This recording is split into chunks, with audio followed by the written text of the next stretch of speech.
Come on, get up. Morning, Brian. Stephen, are you aware that you've voluntarily embarked upon a PhD in physics?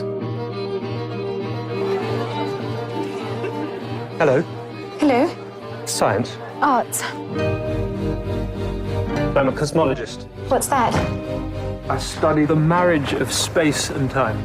The perfect couple. One never knows from where the next great leap forward is going to come, or from whom. What if I reverse time to see what happened at the beginning of time itself? Wind back the clock. Wind back the clock? Keep going. I don't know how. Yet.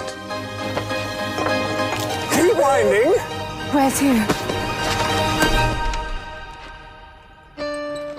It's called motor neuron disease. Life expectancy is 2 years. I want us to be together for as long as we've got. It'll affect everything. You don't realize what lies ahead. This is going to be a very heavy defeat. But I love him. And he loves me. We're going to fight this illness together. Good luck. Why? I'm okay. So, this black hole at the beginning of time. Brilliant. Brilliant, Stephen. Well done, Doctor. He has pneumonia. The only way he will survive will be to give him a tracheotomy. He will never speak again. Yes, he will. My name is Stephen Hawking. It's American. Is that a problem?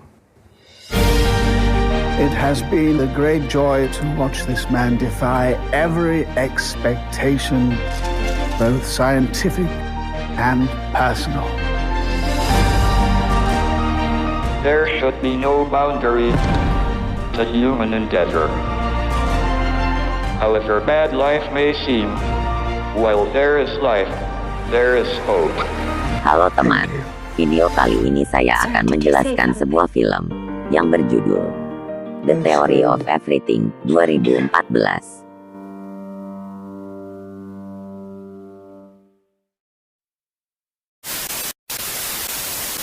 Siapa Stephen Hawking? Mayoritas orang bakal menyebut dua jawaban.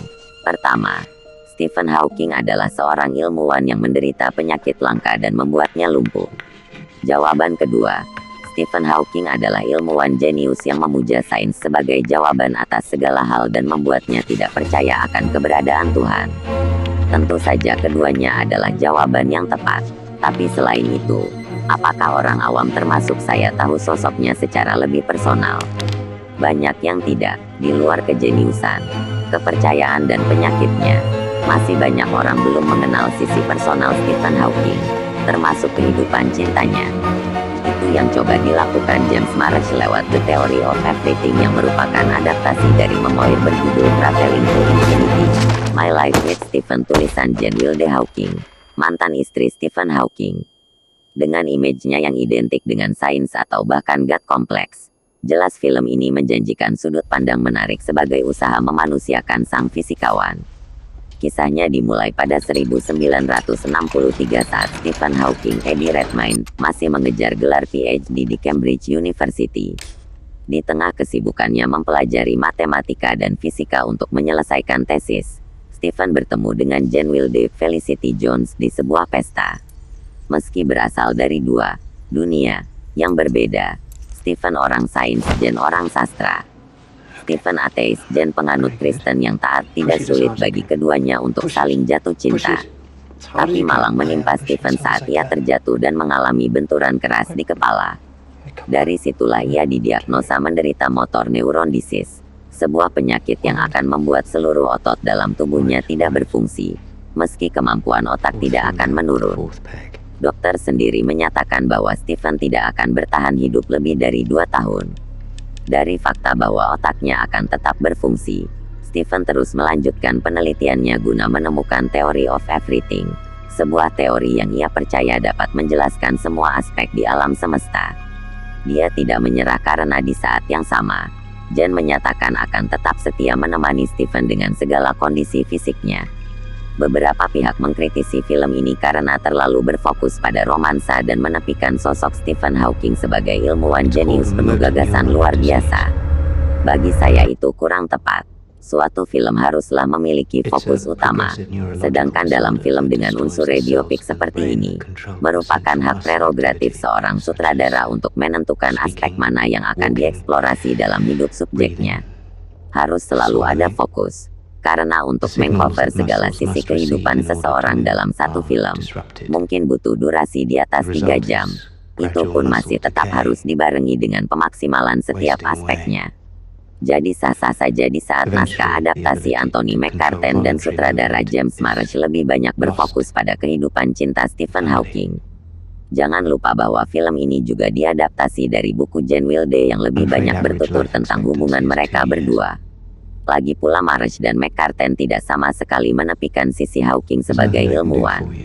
Di luar romansa, masih ada quality time yang diberikan untuk menuturkan kejeniusan Hawking seperti saat ia menemukan teori black hole misalnya. Sajian romance, film ini jelas berhasil menangkap kisah cinta yang menyentuh dari Stephen dan Jane. Dengan memperlihatkan bahwa keduanya punya sisi yang amat berbeda tapi tetap bisa menyatu dan bagaimana Jane yang pada awalnya bersedia menerima kondisi Stephen sudah berhasil membuat saya terikat, peduli pada hubungan keduanya. Karena diangkat dari kisah nyata pula romansa yang hadir tetap membumi, layak disebut kisah cinta yang luar biasa, tapi amat manusiawi. Kesan membumi terpancar dari bagaimana kerapuhan yang dirasakan Jane pada khususnya saat pernikahan mereka memasuki masa sulit. Fakta bahwa ada bagian dalam dirinya yang terpukul karena harus merawat Stephen lebih dari 2 tahun menjadikan kisah cinta ini tidak terlalu muluk. Menimbulkan kesan sinikal terhadap sebutan cinta sejati atau pengorbanan dalam kisah romansa indah memang. Baik Jane, Stephen, atau hubungan cinta mereka jelas tidak sempurna. Tapi film ini mampu meyakinkan bahwa keduanya saling mencintai. Saya pun turut merasa patah hati saat mereka akhirnya berpisah, sebelum sebuah ending yang bittersweet. Jika ada aspek yang kurang dieksplorasi dalam film ini adalah aspek lain yang melandasi konflik antara Jane dan Stephen. Di sini kita hanya melihat bahwa Jane lelah mengurusi sang suami, dan datang pria lain di saat yang tepat. Tapi sesungguhnya lebih dari itu, ada pertentangan yang terjadi karena benturan kepercayaan mereka berdua. Jane dengan agama yang cukup kuat sering terganggu dengan ketidakpercayaan Stephen akan Tuhan yang menurutnya sering membuat sang suami merasa seperti Tuhan itu sendiri. Tapi dihilangkan, diminimalisirnya kehadiran konflik itu bisa saya maklumi karena The Theory of Everything pada dasarnya coba bertutur bahwa kekuatan cinta tidak terhalang kepercayaan. Cerita dan naskah yang cukup kuat hingga penyutradaran cermat memang beberapa kelebihan film ini. Tapi tidak bisa dipungkiri kekuatan terbesar ada pada kualitas akting pemainnya. Eddie Redmayne dan Felicity Jones masing-masing mendapat nominasi Oscar untuk Best Actor dan Best Actress lewat akting mereka. Redmayne sebagai Stephen sebelum menderita penyakit mampu menghadirkan gesture, tatapan mata dan gestur yang ada di antara canggungnya seorang kutu buku, dan kesan charming seorang pria jenius yang tengah jatuh cinta.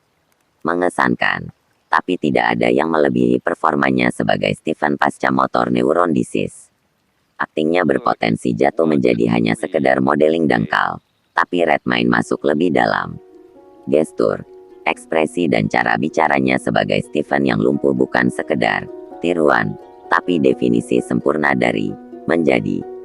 Dengan akting luar biasa itu, cukup mengejutkan juga saat Felicity Jones tidak pernah tenggelam. Mungkin tidak berada pada tingkatan yang sama dengan Redmayne, tapi apa yang dihadirkan Jones tetap memikat. Matanya sudah memberikan gambaran lengkap tentang tiap-tiap fase kehidupan dan rasa yang tengah ia alami. Pendekatan yang cenderung ke arah romansa daripada kerumitan teori fisika membuat The Theory of Everything lebih ringan dan mudah dinikmati. Meski untuk menjadi salah satu nominator Best Picture yang mengalahkan Gonegel, jelas film ini kurang pantas. Tapi bukan berarti filmnya dangkal, karena kisah romansanya sanggup hadir dengan kuat dan menghadirkan beberapa momen menyentuh yang cukup mengharukan. Saya selalu suka sebuah ending dengan recollection of memory, karena mengenang berbagai kenangan indah di masa lalu selalu menyentuh perasaan, dan film ini memberikan itu. Mungkin kita tidak akan pernah bisa mengerti semua hal dalam hidup ini. Tapi untuk mendekati pemahaman itu tidak ada salahnya menengok sejenak ke masa lalu di saat semuanya berawal. Dari situ mungkin kita bisa lebih memahami segalanya. Menonton film ini terbersit pertanyaan mendasar.